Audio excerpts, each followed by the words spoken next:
Eh, mulai dari Pak Edi Jayadi. Silakan Pak Edi. Oh my God. Saya persilakan.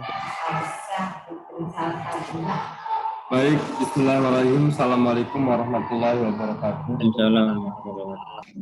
Sebelumnya saya ucapkan terima kasih teman-teman semua yang sudah mengadakan meeting ini, karena walau bagaimanapun kita sebagai guru penggerak harus melaksanakan tugas kita sebagaimana telah kita akan di awal ya. Untuk Pak Arif, saya ucapkan terima kasih atas undangan meetingnya. Saya juga bingung untuk membuat tugas ini, mudah-mudahan berkenan.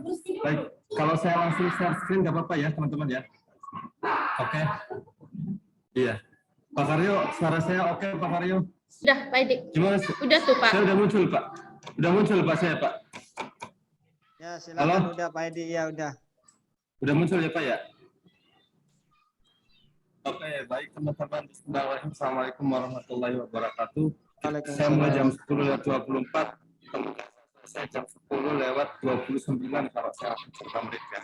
Baik, mengenai budaya positif, yang di sini saya akan bahas tentang satu perubahan paradigma belajar, kemudian yang kedua disiplin positif, yang ketiga motivasi perilaku manusia, yang keempat kebutuhan dasar, yang kelima posisi kontrol restitusi, yang keenam keyakinan kelas, ketujuh segitiga restitusi, dan yang itu kalau salah ya, itu berupa dokumen-dokumen. Baik, saya akan bahas yang lebih rinci aja, hanya sekedar supaya bisa untuk memenuhi apa yang menjadi tugas kita dan kewajiban. Baik, mengenai perubahan paradigma belajar tak dapat dihindari bahwa hal ini mengarah pada paradigma antara sebelum dan sesudah saya menerapkan konsep budaya positif dari program guru penggerak dalam kegiatan belajar di kelas. Secara garis besar, perubahan sebenarnya banyak terlepas dari budaya positif tersebut, hanya saja perubahan yang terjadi hanya sekedar perubahan yang sewajarnya belum mencapai secara maksimal. Jadi kalau dulu ketika saya belum masuk ke guru penggerak, ya ada perubahan tapi nggak maksimal seperti itu. Ya. Perubahan di sini yang maksimal itu saya katakan ada 3 aspek ya. Pertama dari semangat belajar, kemudian sikap disiplin dan target belajar. Kalau dari semangat belajar, siswa itu tidak hanya mengikuti belajar secara runut berdasarkan jadwal dan sebagainya gitu.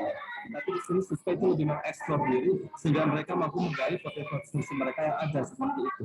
Dan tak jarang juga memancing siswa lain untuk lebih bersemangat dalam belajar seperti itu. Kemudian sikap disiplin yang dulunya kami terpaut hanya disiplin adalah datang sebelum jam 7 seperti itu. Ya. Tapi ternyata tidak, disiplin itu berlaku di berbagai aspek seperti program tugas, ya, memberikan semangat untuk yang lain, dan ya, pokoknya dari berbagai aspek lah, termasuk hal-hal yang membuat anak itu memiliki karakter yang disiplin dan baik seperti itu. Kemudian mengenai target belajar, tidak hanya terpaut pada KKM, tetapi target belajar di sini juga bagaimana anak itu mampu mengaplikasikan ilmu-ilmu yang mereka dapatkan di dalam kelas ke dalam kehidupan sehari-hari. Begitu kira-kira. Kemudian tadi mengenai disiplin positif ya. Mengenai disiplin positif, di mana penerapan hal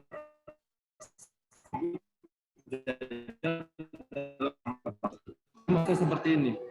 Disiplin positif yang diterapkan oleh anak-anak saat ini adalah mereka positif disiplin dalam menerapkan ilmu yang mereka dapatkan di sekolah dalam kehidupan sehari-hari. Misal, mereka sering bangun pagi gitu ya.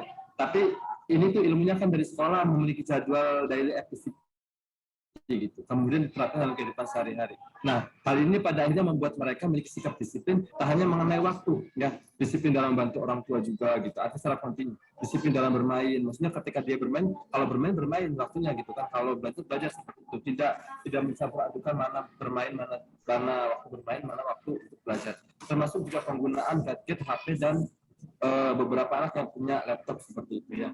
Mereka disiplin sekarang, lebih mengedepankan bahwa saya hari ini harus menggunakan smartphone untuk kegiatan seperti ini, termasuk juga untuk mengakses sosial media, ada waktunya dan mereka tetap terapi. Hal ini juga bentuk penerapan disiplin dalam kehidupan sehari-hari.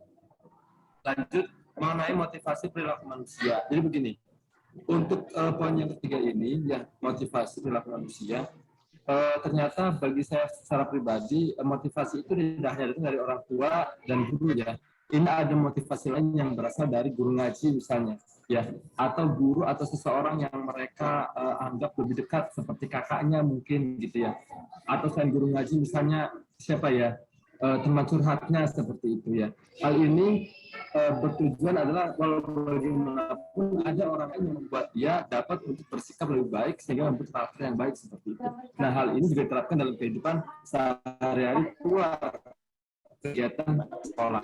Kemudian kebutuhan dasar ini mengacu pada 5 kebutuhan, yaitu kebutuhan atas kesenangan, kebutuhan atas bertahan hidup, kemudian kebutuhan pengakuan atas kemampuan, kebutuhan atas kasih sayang, dan kebutuhan atas kebebasan. Dari kelima kebutuhan dasar ini sebenarnya ya, kalau saya bahas satu persatu, itu pasti adalah saja, walau bagaimanapun kebutuhan hal ini sebenarnya hampir setiap oleh anak ya, entah itu di dalam kelas atau pembelajaran di luar sekolah seperti itu. Nah, 5 kebutuhan ini saya jadikan sebagai patokan ketika saya menghadapi masalah yang terjadi dalam kegiatan KBM, seperti kemarin kegiatan restitusi yang 2 kasus itu ya. Nah, kemudian mengenai posisi kontrol, ini saya menjabarkan ada 5 nih yang seperti kita tahu materinya adalah ya, 1 penghukum, kemudian yang kedua pemberi merasa bersalah, kemudian teman, dan keempat pemantau, dan kelima terakhir adalah manajer.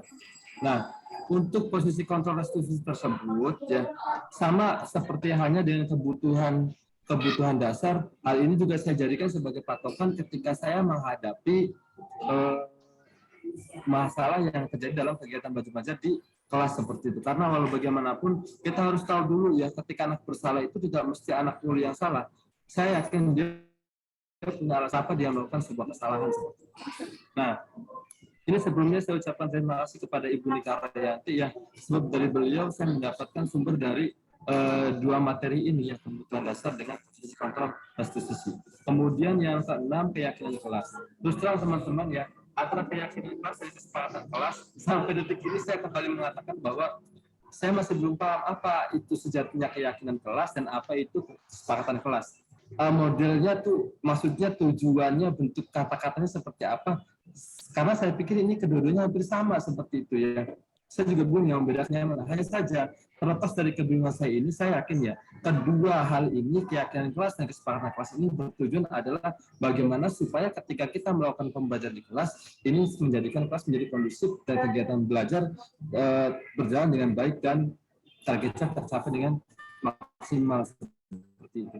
Nah, banyak keyakinan kelas atau kesepakatan kelas, hal ini membuat saya sangat membantu karena dengan adanya keyakinan kelas atau kesepakatan kelas ini membuat anak bisa fokus untuk belajar seperti itu ya. Mereka tahu bahwa ketika dalam belajar ada sesuatu hal yang tidak boleh mereka lakukan dan ada satu hal yang boleh mereka lakukan ketika berada di dalam kelas seperti itu. Apalagi terkait ketika terjadi kolaborasi antar siswa gitu ya, misalnya belajar kelompok seperti itu. Kemudian yang terakhir adalah segitiga restitusi. Ini penggambaran seperti ini ya, teman-teman bisa melihat ya. Pak Karyo, ini saya sudah dudukkan Pak Karyo ya. Oke, terima kasih Pak Karyo. Nah, segitiga restitusi ini seperti kita tahu bahwa ketika anak melakukan kesalahan ya, kemudian kita tadi memakai kebutuhan dasar dengan yang tadi tuh ya, yang pakai patokan itu. Kebutuhan dasar dengan posisi kontrol. Nah, ini secara garis besar, ini adalah segitiga restitusinya adalah skema yang kita tempuh ketika kita menghadapi masalah yang terjadi pada kegiatan belajar anak di kelas.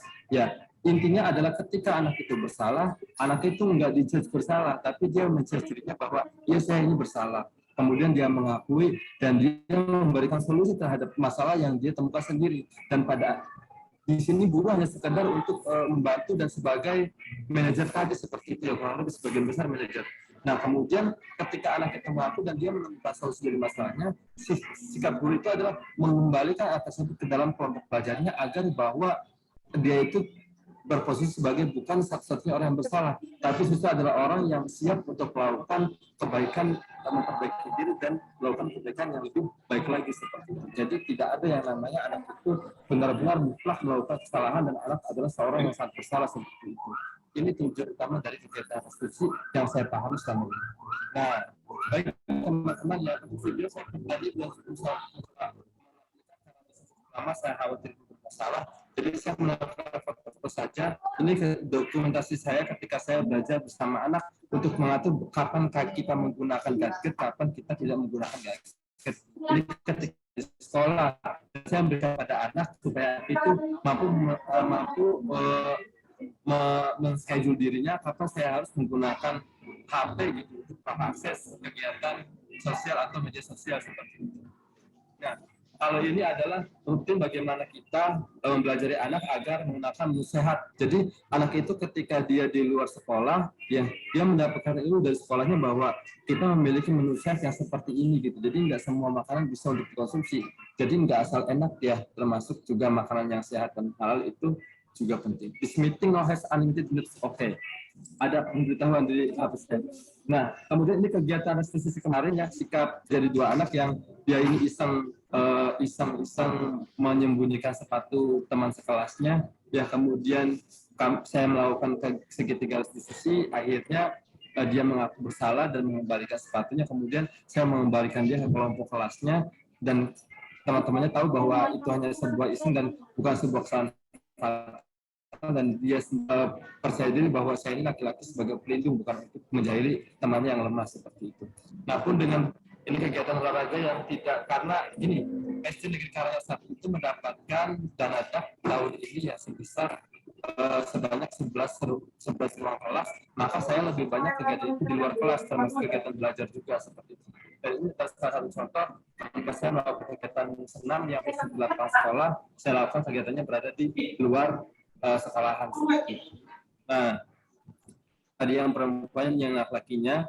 Kemudian yang ini adalah kegiatan restitusi yang saya terapkan pada anak kelas 5 saat itu, di mana seorang anak ini dia suka sekali meminjam pensil tapi tidak pernah mengembalikan. Ya, ternyata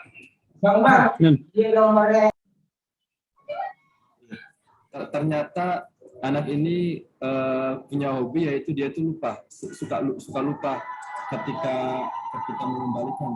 Ya, kemudian saya menggunakan skema segitiga restitusi dan anak ini mengaku bahwa dia bersalah dan kemudian dia mengembalikan pensilnya dan berjanji untuk tidak mengulanginya lagi seperti itu. Dan sampai saat ini anak ini malah jadi anak yang kadang-kadang kalau dia itu mengingatkan teman-teman, jangan lupa tadi yang pensilnya minjem silakan dikembalikan lagi seperti itu. Akhirnya dia menjadi pengingat bagi teman-teman yang lain.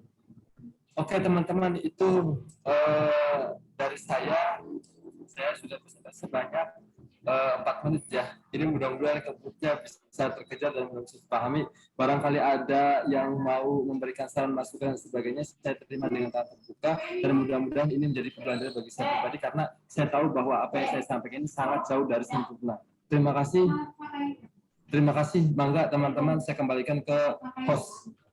Baik, terima kasih. Waalaikumsalam warahmatullahi wabarakatuh. Terima kasih saya ucapkan pada Pak Edi tentang refleksi yang sudah diperoleh